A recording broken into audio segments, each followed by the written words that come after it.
¿Cómo están? Bienvenidos y bienvenidas una vez más a Futuro 360, que como siempre trae esas preguntas, hay que decirlo, un poco incómodas, que necesitamos hacernos para planificar de otra manera nuestro presente y nuestro futuro. Hoy en particular queremos hablar de esta enorme, hiperdesarrollada y exitosa cultura que hemos creado de plástico. El plástico está en los cimientos de nuestro desarrollo civilizatorio y eso, que ha sido una buena noticia durante mucho tiempo, ahora comienza a ser un enorme elefante en la habitación, porque nos está llegando literalmente hasta el tuétano. Lo tenemos en la placenta, lo tenemos en los testículos, lo tenemos en el cerebro, lo tenemos en la Antártica, coloniza todos los rincones, mucho mejor de lo que lo hemos hecho nosotros mismos como especie. El plástico es nuestra huella evolutiva en esta era. Si pudiéramos encontrar un indicador concreto que dijera ¿cuándo estuvimos en la Tierra? Hoy ese es el plástico. Y por eso necesitamos encontrar una manera más amigable de relacionarnos con este elemento que tanto bien ha traído a la evolución humana en materia de conservación de alimentos, en salud, en el desarrollo de nuevos materiales, de la ropa que tenemos puesta, pero que también nos trae hoy muchos problemas de los que recién nos estamos enterando su alcance. De esto y más hablaremos hoy en este capítulo de Futuro 360 que ahora comienza. Pero vamos a partir por otro rincón de la complejidad y es el mundo de los virus. La influenza y el COVID son dos de ellos que conocemos muy bien en nuestro país y que cada invierno, ustedes saben, vuelven a circular con más fuerza, con modificaciones, porque son una herramienta, una máquina muy perfecta en términos tecnológicos los virus. Un nuevo estudio sugiere que su impacto incluso podría ir más allá de las vías respiratorias, podrían favorecer la propagación del cáncer de mama hacia los pulmones, imagínense. No se asusten, porque Constanza Pérez nos trae muchos más detalles en la siguiente nota. El cáncer de mamas es el segundo más común en el mundo y el que más afecta a las mujeres en Chile, con más de 5.000 nuevos casos al año. La influenza y el COVID son de los principales virus respiratorios que circulan principalmente en invierno, los cuales han cobrado la vida de miles de personas en el país. Un estudio reciente realizado por científicos de Estados Unidos y Reino Unido sugiere una posible conexión entre estas infecciones respiratorias y la propagación de células tumorales en pacientes con cáncer de mama. Lo que muestran ellos es que la infección produce una respuesta inmune que hace que las células tumorales que estaban dormidas, estaban congeladas, hibernando, se despiertan en el pulmón y empiezan a crecer.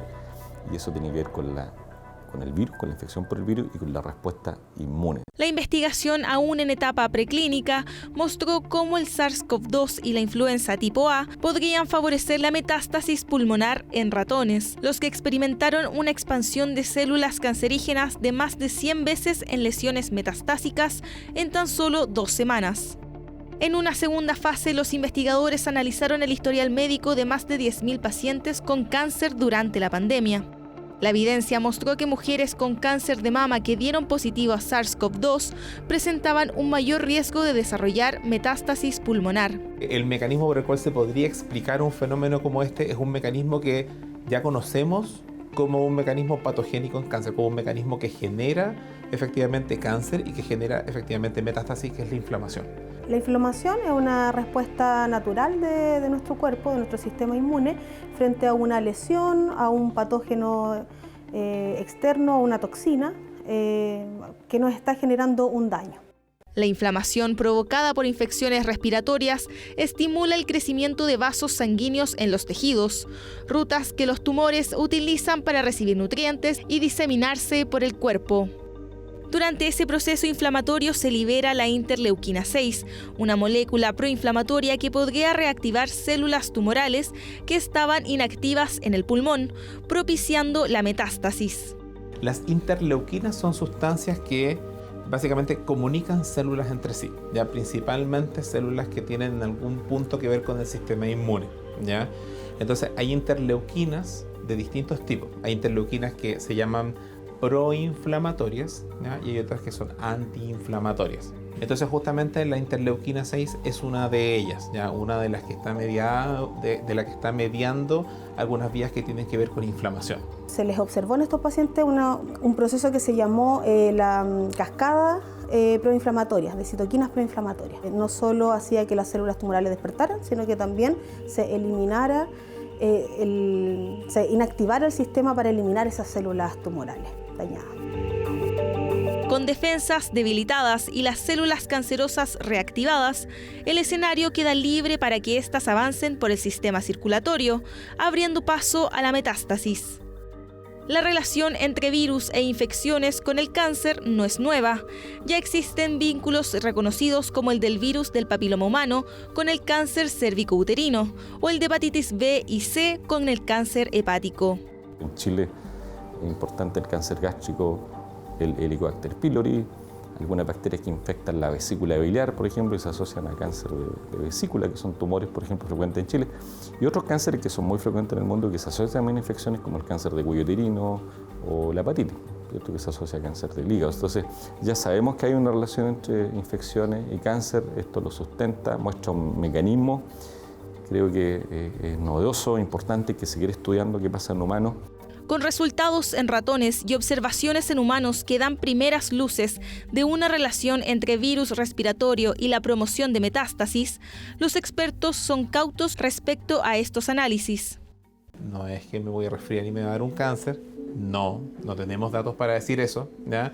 Pero obviamente que es un llamado a la precaución. Y así, bueno, obviamente que si está esto dando vuelta, bueno, tengamos cuidado, cuidémonos de las infecciones, no nos expongamos más de lo necesario, ¿ya?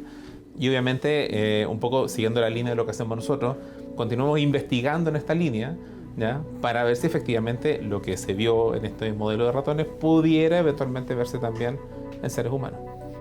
La investigación radicada entre Estados Unidos y Reino Unido aún está en fase preclínica, es decir, aún queda un largo camino de ensayos y estudios en humanos que den cuenta de los efectos de estos virus en el eventual desarrollo de una metástasis.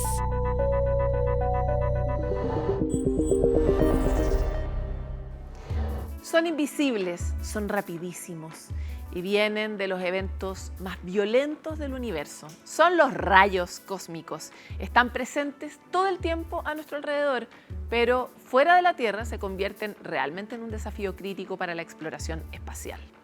¿Cómo funcionan? ¿De dónde vienen? ¿Por qué realmente son un gran obstáculo para las misiones? Las respuestas las tiene la siguiente nota de Matías Sandoval. Todos conocemos o hemos oído hablar alguna vez de la historia de los Cuatro Fantásticos, un grupo de astronautas que viajan al espacio, pero que al regresar ya no son los mismos. Rayos cósmicos les otorgan poderes extraordinarios: fuego, superfuerza, elasticidad e invisibilidad, convirtiéndose así en los famosos superhéroes. Pero, ¿y si esta historia tuviera un pie en la realidad? La radiación cósmica, como en términos simples, es como una lluvia de partículas en realidad que cruzan el universo y son en general protones o núcleos del átomo de helio. Están en todos lados. Son partículas que viajan a altísimas velocidades atravesando el universo. Pero, ¿de dónde nacen estos rayos cósmicos? ¿Cómo se origina esta misteriosa radiación que nos rodea? Todavía no se sabe exactamente bien cuáles son todas las fuentes de estas partículas, pero en general la radiación cósmica puede provenir o de explosiones de supernova, un poco de la actividad solar, o sea, es algo relativamente local, y otra parte de lo que se llaman AGN, es decir, núcleos activos de galaxias, que en el fondo son agujeros negros supermasivos, en el centro de algunas galaxias. Y todo esto produce una especie de baño de partículas de alta energía que eventualmente llegan a la Tierra, interactúan con la atmósfera y, bueno, producen una cascada de otras partículas secundarias que son las que detectamos. Siempre se originan de eventos súper violentos del universo, por ejemplo, en las que son las explosiones de supernova, que son esta muerte muy violenta de estrellas que fueron muy masivas cuando jóvenes. El Sol también produce esta radiación cósmica y la podemos ver con más claridad cuando hay tormentas solares que cierto tiempo nos alertan porque pueden ser peligrosas. Aunque esta radiación cósmica nos rodea constantemente, en la Tierra estamos protegidos. Nuestra atmósfera y el campo magnético actúan como un escudo natural que frena gran parte de su energía, haciendo que su impacto sea mínimo y en general no represente un riesgo para nosotros. Pero ¿qué ocurre más allá de esa barrera? ¿Cómo enfrentan, por ejemplo, los astronautas esta radiación? La NASA, de hecho, tiene todas unas normativas de cuánto tiempo pueden estar expuestos los astronautas a estos rayos cósmicos para que no afecte su salud. Entonces, es algo que se estudia, es algo que se tiene en cuenta, pero hay una serie de normativas para que en realidad no afecte a la vida. Hasta ahora lo que se hace es que justamente las naves están hechos de algunos elementos que son mucho más protectores y además de eso los tiempos.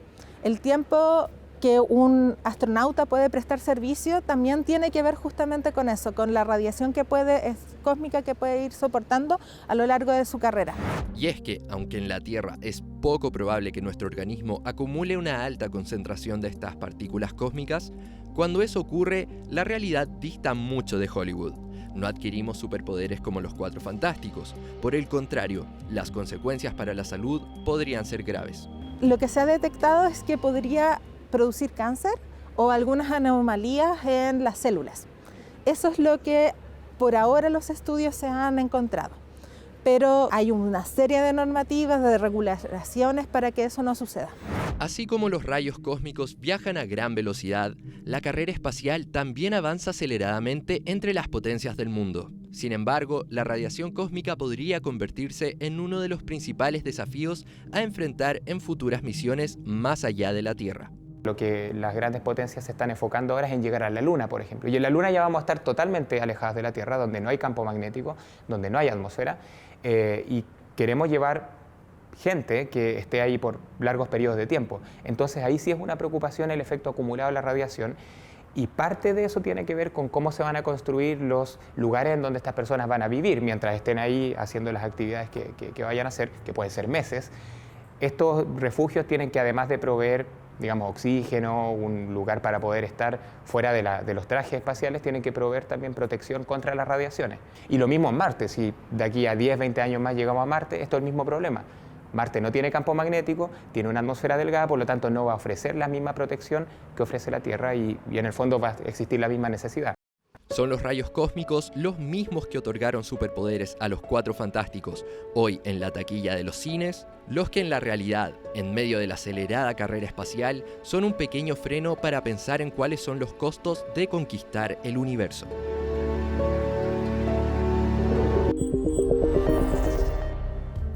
A veces se nos olvida que estamos atravesando una mega sequía y que la desertificación, ese proceso a través del cual el desierto va ampliando su superficie del norte hacia el sur, sigue afectando a nuestro país como uno de los efectos de la crisis climática. Frente a esto existen distintas medidas de adaptación que buscan poder mantener ciertas actividades e incluso expandir su alcance.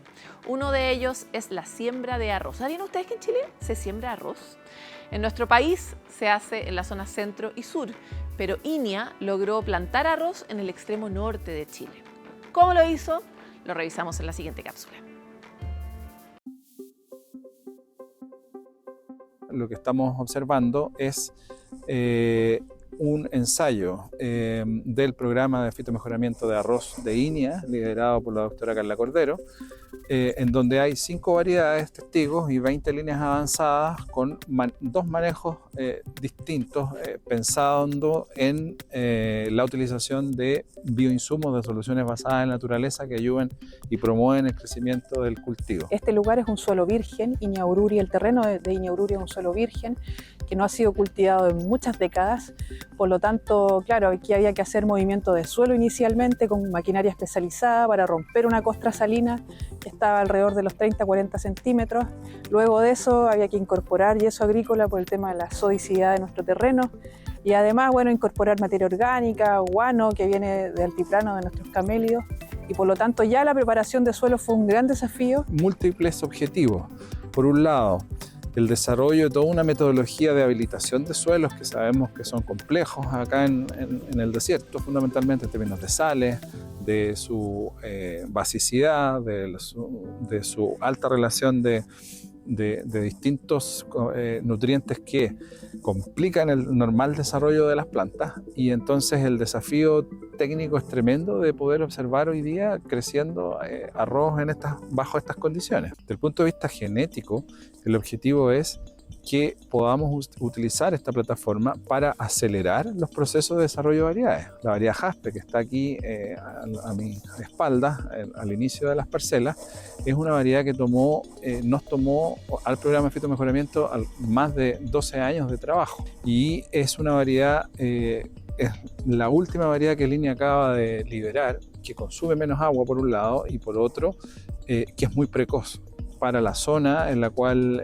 se produce el arroz en Chile, que es la región del Maule, ¿no? Y en varias comunas bien específicas. Por supuesto que sigue siendo un desafío poder mantenerlo y mantenerlo en buenas condiciones. Ustedes saben que nuestra región es una región que tiene temperaturas medias que bordean los 19 grados durante todo el año, por lo tanto tenemos alta intensidad y presión de plagas.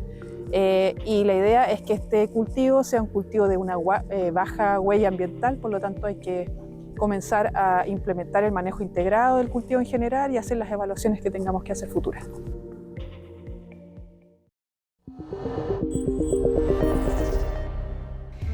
Menos de contar 10 granos de arroz nos vamos a demorar en ir y volver de esta pausa, así que no se muevan.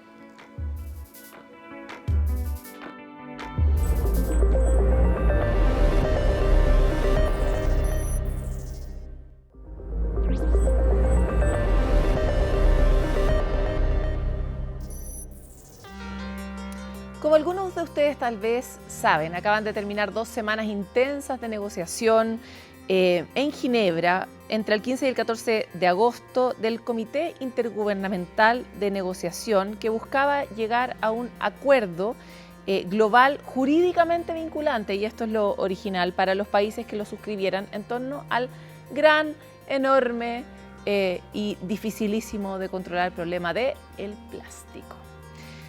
Sin embargo, si pudiéramos decir una gran palabra para aunar lo que pasó, es otro triste fracaso. En realidad fueron 4 palabras.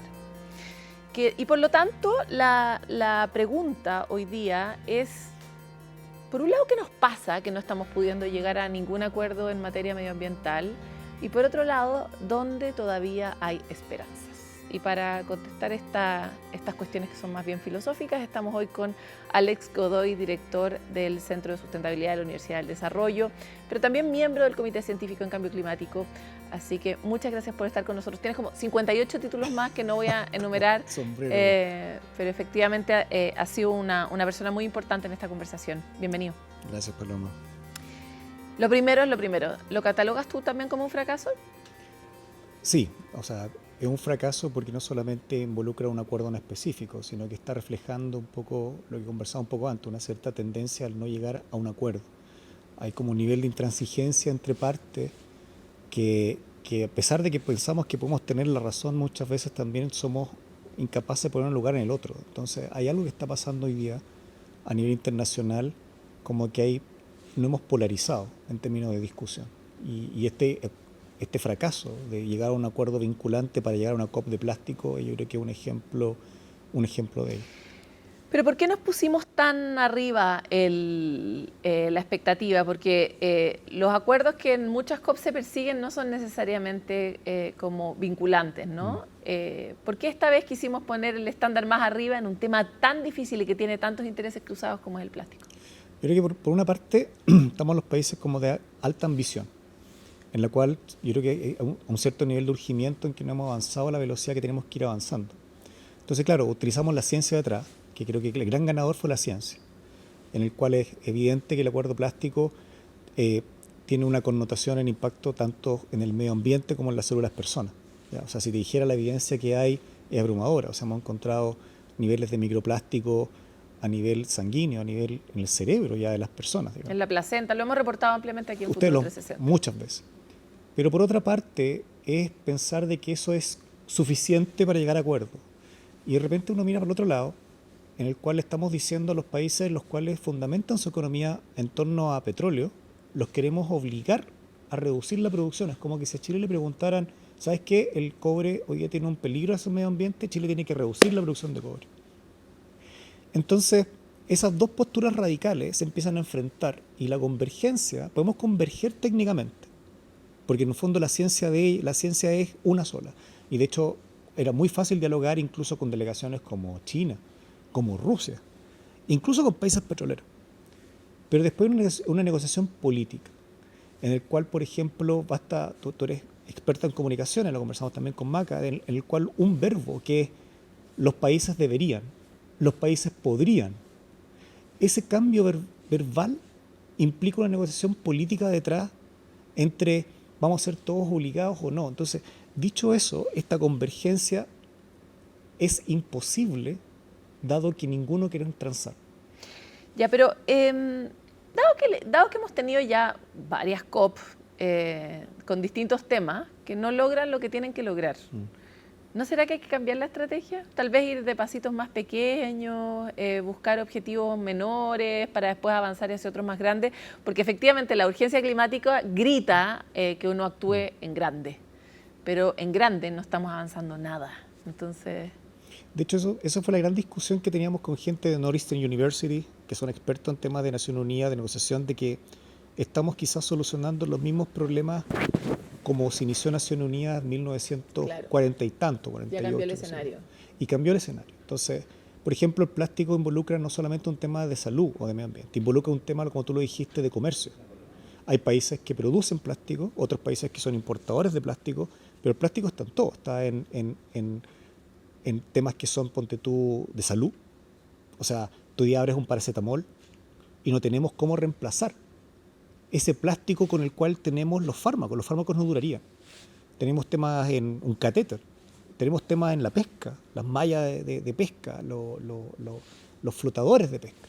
Entonces, dicho eso, hay países que producen petróleo, pero que no producen plástico, hay países que producen petróleo y plástico, y además son todos los aditivos que hay detrás. Y si entendemos eso, estamos hablando de sistemas económicos que se han estructurado sobre los combustibles fósiles, y que básicamente lo que estamos hablando, y yo creo que ahí está la gran desafío estamos hablando de cambiar la estructura del sistema económico que se ha fundamentado sobre la extracción de combustibles fósiles, los productos derivados de los combustibles fósiles, y estamos hablando de cambiar la economía. La pregunta es, ¿son estos mecanismos de Naciones Unidas que hemos empleado siempre en términos de diálogo, tanto como las COP u otro tipo de convenciones? ¿La buena herramienta para resolver un problema así de complejo? Por supuesto que no, y la respuesta es no. O así parece. Hablemos sobre lo deseable. Tal como tú describiste a propósito de los medicamentos, el plástico está en prácticamente toda la ropa que tienes puesta y la que tengo puesta yo, está en nuestros alimentos, y por eso también tenemos la cantidad de microplástico que tenemos en el cuerpo, ¿no? Y en zonas inhóspitas como en la Antártica. O sea, el plástico está hoy día viajando a través del cielo, está muy documentado.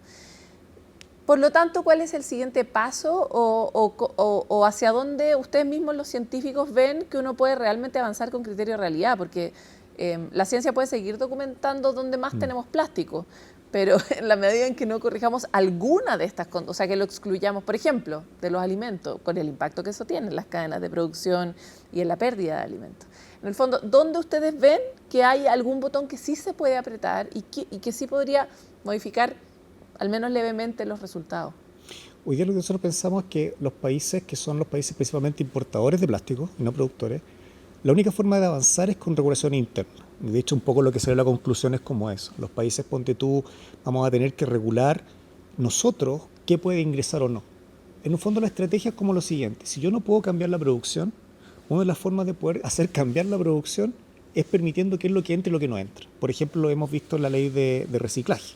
Ahora, por ejemplo, cuando se le pide a los países que fabrican productos, se les pide menos packaging, que ojalá el packaging venga, no sé, de una forma distinta, con menos plástico, vamos a empezar nosotros a hacer requerimientos. Entonces, si lo miramos desde el punto de vista de comercio, las herramientas de comercio son, uno, puede ser un nivel de impuestos, ¿ya? O sea, de gravar a ciertos productos que ingresan con plásticos que no queremos que queden en nuestras playas, en nuestro territorio.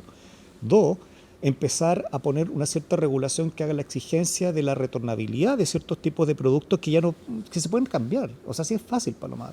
Y empezar a reducir un poco ese como contaminación mediante los productos reusables, etcétera, pero como Chile también va la bien importación. ahí. Chile, dentro de todo, va va bastante bien, porque tenemos la ley de responsabilidad del productor, que es una buena ley en ese sentido. Otro dato importante es que tenemos hartos estudios que muestran que los plásticos oceánicos en Chile vienen de Chile. Por lo tanto, la primera medida que tú planteabas, que es que reducir el ingreso de plásticos, es una buena medida. Y a continuación, la conducta que tenemos con el plástico, cómo podamos evitar que lleguen al mar, en el fondo, a los ríos, etc. Ese es otro punto. Sin embargo, lo que nos pasa a los chicos es que siempre decimos, ya, pero ¿y el grande cuándo? Y entonces me encantaría saber si es que tú nos puedes traer como la sensación fresca de qué pasaba con los grandes, con India, con Rusia, con China, con Estados Unidos, en relación a estas mismas conversaciones. ¿Hay alguien que también esté avanzando? Porque Chile, desde el último lugar del mundo, prohibiendo el ingreso de plástico, imagínate, suena hasta ridículo. O sea, si tú me preguntas, los países, lo que se llaman like-minded, así se llama el grupo, like-minded, estos países que son como países productores de... Al final, el problema que ellos tienen es que ellos te dicen, no me pueden imponer desde afuera que yo regule mi producción. Que es muy distinto que yo te diga, mira, mantén la producción, pero no produzcas esto. Es muy distinto el concepto. Entonces, lo que ellos están protegiendo es no a la imposición extranjera de lo que yo puedo producir. Lo cual suena razonable también, ¿no? Si uno lo piensa desde Chile también. Y fíjate que en este caso, por ejemplo, delegaciones como la China, que al final igual cuando se van a votar se alinea, pero delegaciones como China te decían, mira, no tengo ningún problema, dame la lista y yo lo saco, pero después no te muevas. O sea, en un fondo, si tú me dices que tengo que eliminar estos tipos de plástico, estos tipos de químicos, dímelo y yo no los voy a sacar. Yo los voy a sacar, pero no me cambien la política todos los años. Claro, que es lo mismo que se pide un poco certeza, ¿no? Certeza jurídica. Entonces, si tú me preguntas, eso es, hay países que son árabes más pequeños, que tú no lo creas, que están transformando también su economía. Ojo, no lo estoy defendiendo, pero ellos se ven más bien atacados en el punto de vista que ellos dicen, me quieren imponer externamente lo que yo puedo producir o no. Y sobre eso ya no puedes, imposible dialogar. Por ejemplo, me acuerdo que estábamos conversando con los científicos rusos, digamos, ciertos tipos de regulaciones les costaba el 7% del PIB. No, claro, es como que nos toquen el cobre y cuando a ti te tocan lo que te da de comer, evidentemente tu disposición a negociar es cero. Y ni siquiera moverse un centímetro, o sea, está el nivel de sensibilidad, Paloma, que tú le dices algo y todo lo ganado lo pierdes y pasan a bloquearte. Ya, ahí está el a ver, danos algún tipo de esperanza, porque si no, yo creo que entrevista no tiene sentido, no, es demasiado deprimente. Yo creo que primero hay 130, 140 países que somos países de alta ambición, que yo creo que nos vamos a empezar a movilizar técnicamente en poder pedirle la exigencia. 130, 140, han ido creciendo. Ya, eso es una esperanza. 2, no solamente puedes gestionar el suministro, y ahí yo creo que fue un error. Yo creo que se puso mucho énfasis en regular el suministro, regular la producción, lo que es lógico. Pero tú también puedes hacer gestión desde la demanda. Es un poco lo que hablamos en energía. No basta con poner más energía renovable si nosotros no la estamos gestionando bien en términos de ser más eficientes, en términos de consumir menos. Si nosotros como países lo que hacemos es ajustar los sistemas que importan plástico a cierto lo que son permitidos o no, nosotros podemos regular a los importadores restringiendo químicos, restringiendo tipos de plástico, incluso grabando ciertos tipos de plástico que ellos todavía no pueden poner. Por lo tanto, hoy día se está hablando de la regulación a nivel internacional en términos de lo que es comercio y cómo ese comercio puede ser gestionado desde la demanda. Y nosotros yo creo que estamos mandatados hoy día, como Chile y otros países que tú dices que somos pequeños, pero somos importadores, en homologar nuestra regulación, porque obviamente somos nosotros los importadores. Para que juntos seamos muchos. Exacto. Y si tú gestionas la demanda, por defecto va a tener un efecto a nivel de producción. Si yo, por ejemplo, le pido a los textiles, por ejemplo, que tengan, no sé, ciertas propiedades, ya los países que producen textiles van a tener que empezar a cambiar, porque si tú ya no les compras, van a empezar a reducir. Claro, si tú y un grupo más, porque claro, nosotros somos muy chiquititos. Ahora, es importante pensar qué impacto estamos dispuestos a recibir con ese tipo de medidas, porque a veces nos sale caro tener ambición climática. Estoy llevando a todos los puntos que son incómodos de conversar en materia ambiental, pero efectivamente hay ciertos plásticos que si tú los restringes, subes el costo de algo, ¿no? O sea, no sé, pues me imagino un plástico que sirva hoy día para envolver comida o para aislar comida. Si tú lo restringes, vas a necesariamente generar un impacto ahí. Probablemente vas a generar un buen impacto a largo plazo y un mal impacto a corto plazo en términos de precio. Entonces, ¿Han hecho ustedes como especialistas también el análisis de qué plástico sería razonable prohibir, por ejemplo, para un país como Chile? Sí, o sea, para Chile no lo sé, pero por lo menos internacionalmente sí. Hay plásticos, por ejemplo, todos aquellos que son capaces de ser reciclados en alta frecuencia, debieran en un fondo enfocarse a lo que es captura y a lo que es principalmente reciclaje. El PET-1 típico. PET-1, digamos, etcétera, ¿ya? Pero, por ejemplo, nosotros vemos que todavía el polipropileno, digamos, que el PP, el de la cosita de la cajita de plástico, cuesta mucho más reciclarlo y reintroducirlo. Además, no tenemos cadena secundaria. Acá en Chile no tenemos cadena de reciclaje. Nadie te lo compra. Entonces, si nosotros nos fundamentamos en eso, podemos tener una circularidad que permita reducir el packaging o el plástico que se reingresa. Eso es por una parte. Dos, me toca ser autor del capítulo 6 del próximo Climate Technology Progress Report, que es de bioeconomía en Latinoamérica. Y me toca hablar sobre bioeconomía. Y vienen toda la impronta de los materiales biobasados o basados en la naturaleza.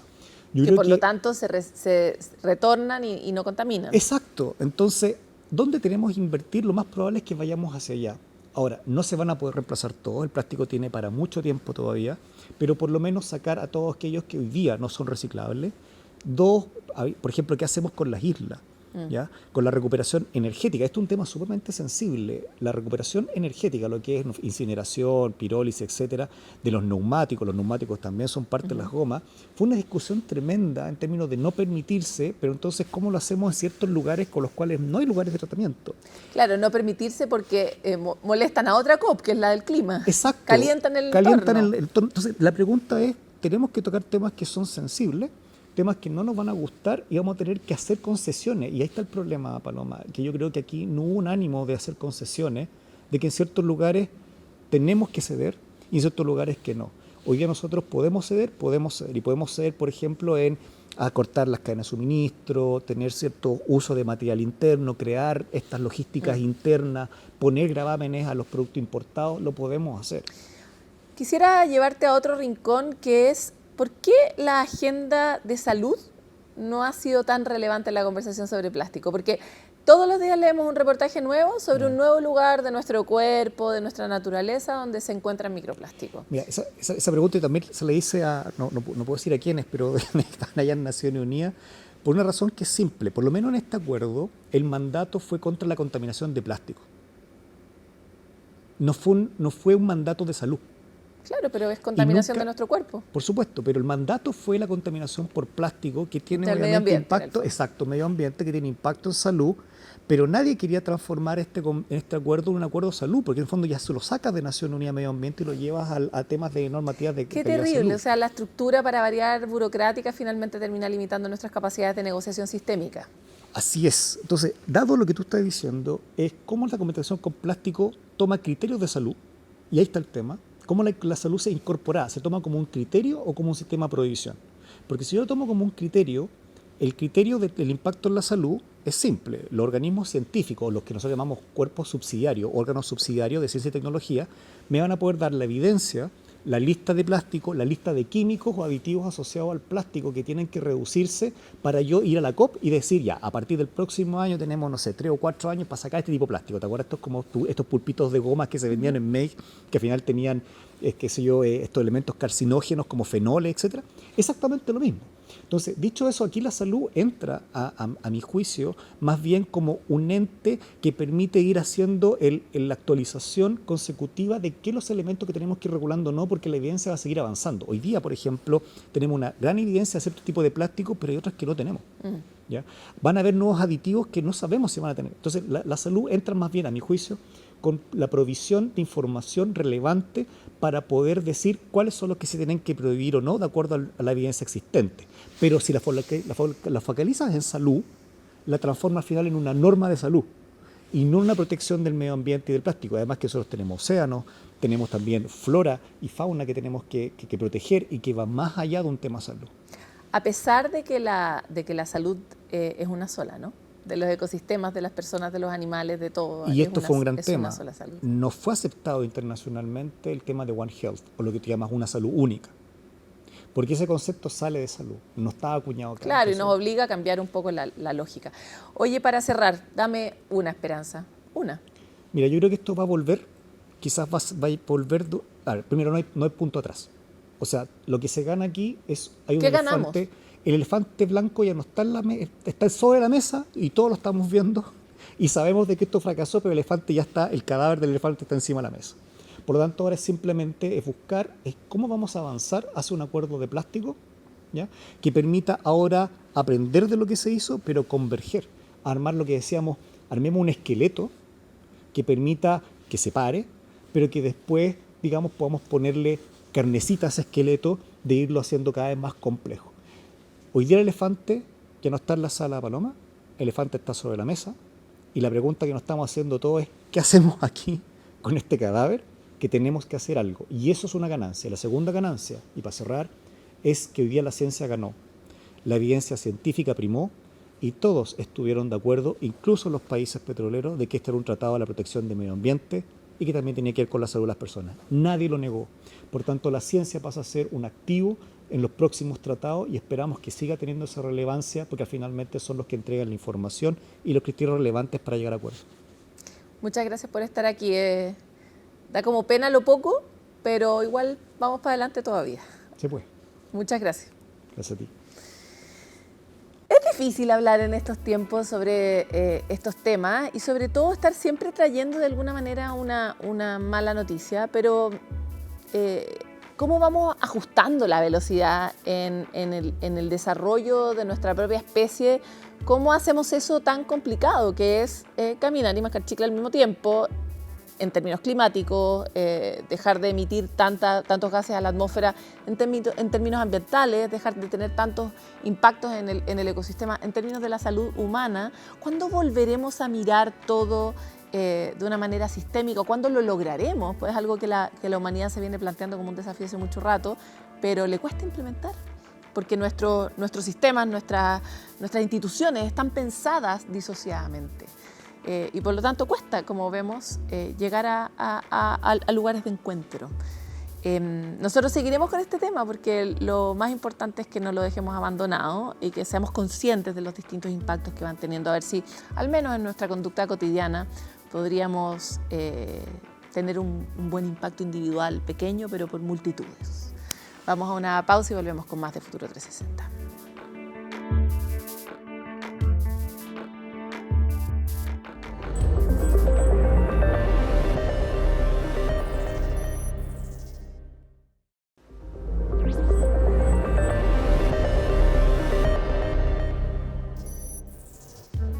Si ustedes son del siglo pasado, como yo, se acordarán del elefante Dumbo, que lo molestaban porque tenía unas orejas gigantes.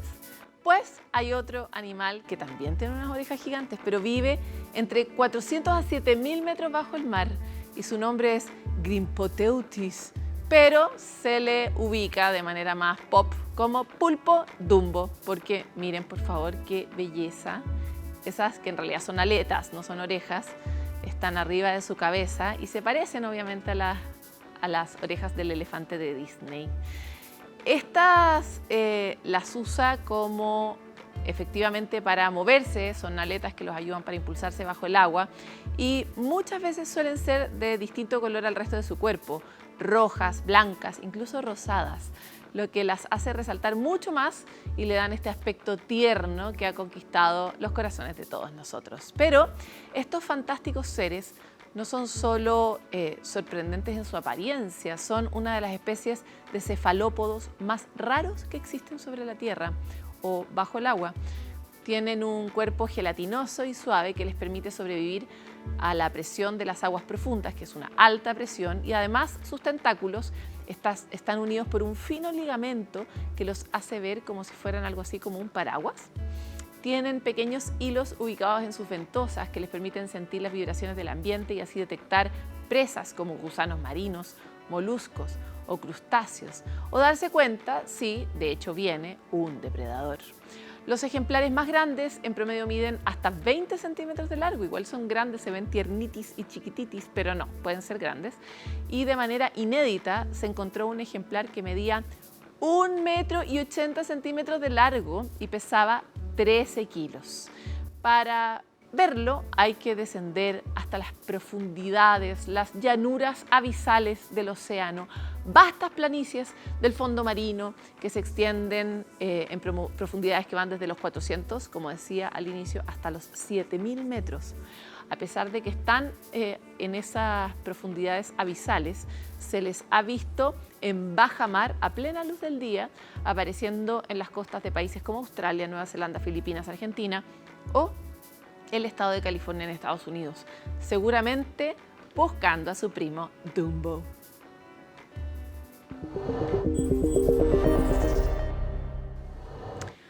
¿Has escuchado alguna vez hablar del síndrome de Usher? Es una enfermedad genética que afecta a 17 pacientes por cada 100.000 personas y provoca una pérdida progresiva de la audición y también de la vista.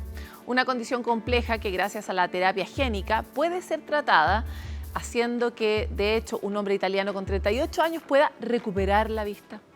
Esto fue logrado inyectando los genes que faltaban en la retina del paciente, o sea, la parte del ojo que nos permite efectivamente procesar la luz y ver. ¿Quieren saber cómo funciona y por qué se puede aplicar incluso cuando uno ya nació y creció? ¿Es posible que llegue a ser utilizada en más pacientes? Revisémoslo en la siguiente nota de Francisco Verdejo.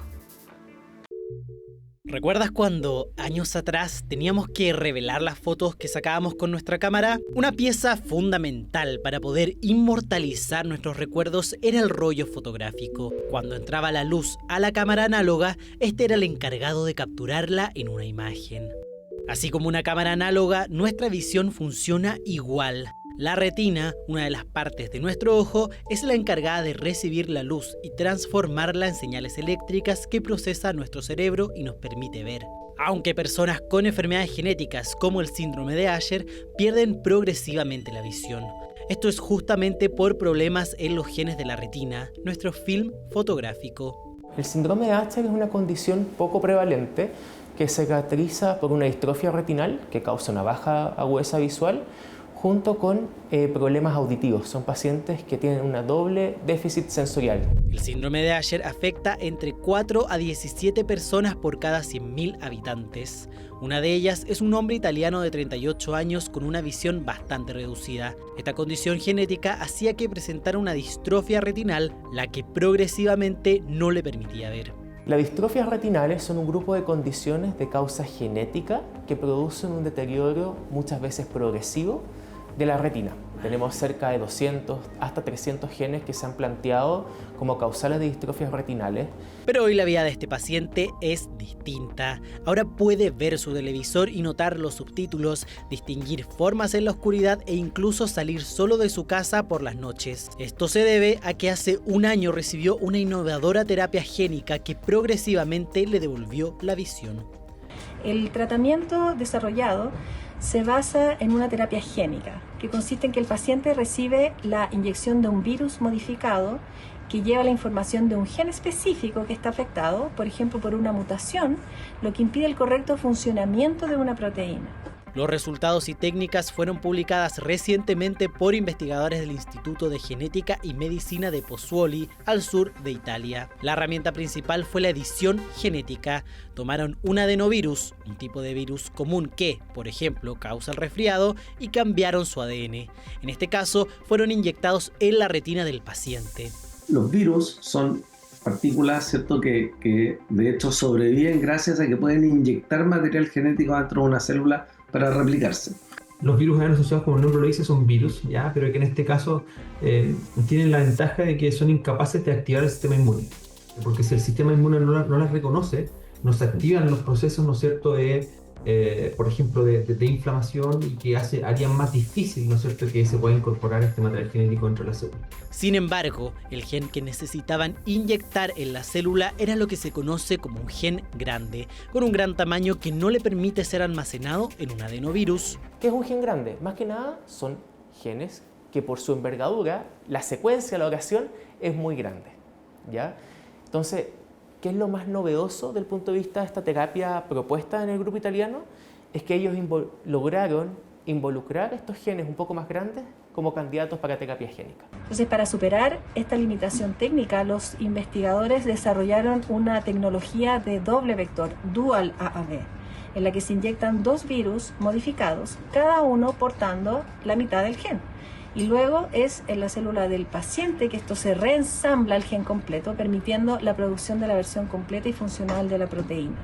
Una técnica pionera en la genética que, según los especialistas, podría abrir la puerta a tratamientos para otras enfermedades genéticas mediadas por genes de gran tamaño. Abre, ¿no es cierto?, una vía más de solución a este tipo de problemas, ¿ya? Por lo tanto, en rigor, cualquier enfermedad, ¿no es cierto?, a la cual nosotros tengamos acceso, por ejemplo, al tejido que está afectado, podría ser posible como una enfermedad para encontrar una solución. Uno esperaría que la masa crítica de estudios que empujan estas terapias haga que en algún momento esto se torne en alternativas terapéuticas de menor costo.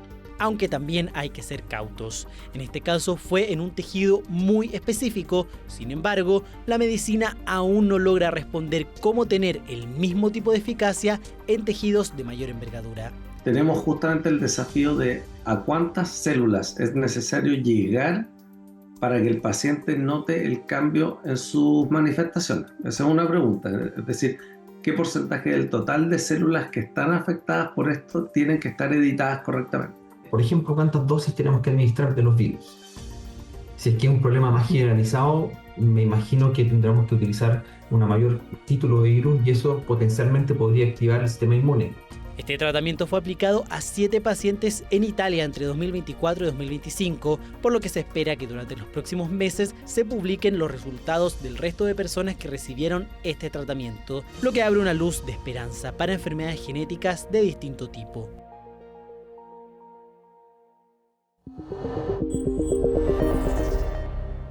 A casi 15 años de que el tsunami de 2010 destruyera por completo el único colegio del archipiélago de Juan Fernández, finalmente se definió el proyecto que va a reemplazar las soluciones que había hasta el día de hoy marcadas como de emergencia y que se han utilizado en la isla como establecimiento escolar. Igual que vergüenza 15 años después, pero bueno. Se trata de un diseño impulsado por Nicolás del Río, actual director de la Escuela de Arquitectura de la Universidad de San Sebastián. En un concurso que fue llevado a cabo por Desarrollo País, el proyecto ganador estará integrado al poblado de San Juan Bautista y se emplazará en una cota segura para justamente evitar riesgos asociados a futuros eventos naturales como el tsunami. La arquitectura propuesta toma en cuenta el clima lluvioso y marítimo de la isla, privilegiando los espacios intermedios como pasillos techados, patios cubiertos y zonas protegidas del viento.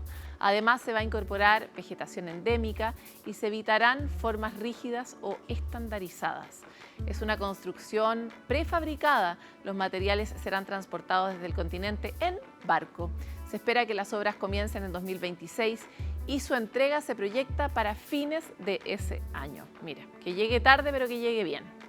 Por último, ¿no?, que sea una escuela linda y la puedan disfrutar todos los niños que ahora estén en ciclo escolar.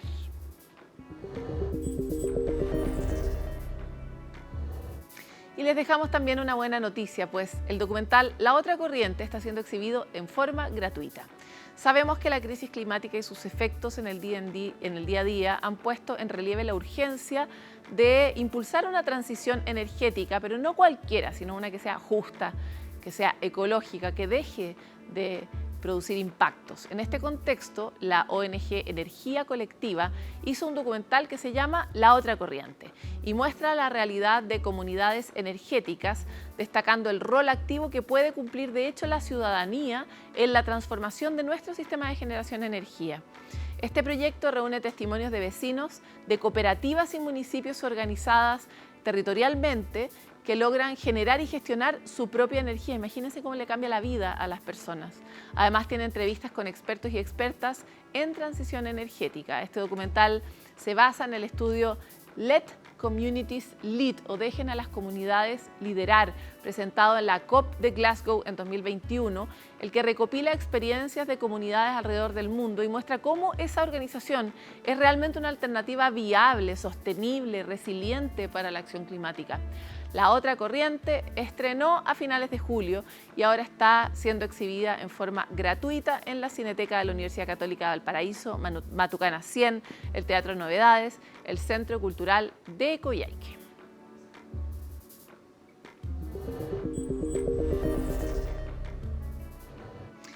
Y los posibles tratamientos para el Alzheimer han dado pasos grandes en los últimos años, con un foco principal en fármacos que detienen el avance de la enfermedad. Así, tal cual se los estoy diciendo, lo detienen. Pero ahora, un estudio de la Universidad de Harvard plantea la posibilidad de incluso regenerar, es decir, revertir el avance del Alzheimer en el cerebro. Según la investigación de la deficiencia de litio es una posible causa del Alzheimer, y en sus pruebas administraron una sal, el orotato de litio, a ratones que tenían Alzheimer. Esto previno la pérdida de la memoria y las características alteraciones patológicas de la demencia. El papel del litio como estabilizador del estado de ánimo es conocido y se utiliza como tratamiento para personas con trastorno bipolar o depresión o esquizofrenia. El fármaco más común es el carbonato de litio, una sustancia tóxica que puede provocar el fallo de los riñones y convulsiones. Entonces, los investigadores demostraron que el orotato de litio es efectivo con una milésima parte de la dosis habitual.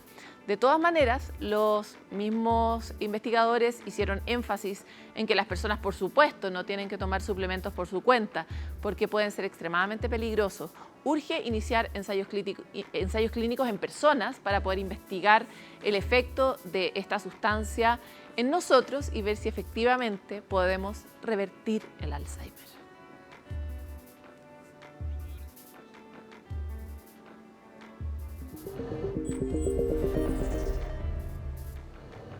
Impresionante, un mundo que envejece como el mundo completo, pero también como Chile en particular, que pueda tener una forma de revertir enfermedades degenerativas como el Alzheimer.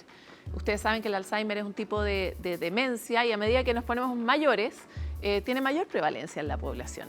Sería tan increíble poder tener una solución de esa naturaleza, pero es muy importante poner paño frío. Los especialistas dicen, estamos en etapas muy anteriores, recién se está probando en ratones, así que, como diría el chapulín colorado que no panda el cúnico, tengamos un poquito de paciencia porque ya va a llegar tal vez esa alternativa a nuestras vidas y a la vida de las personas que van a estar en el futuro.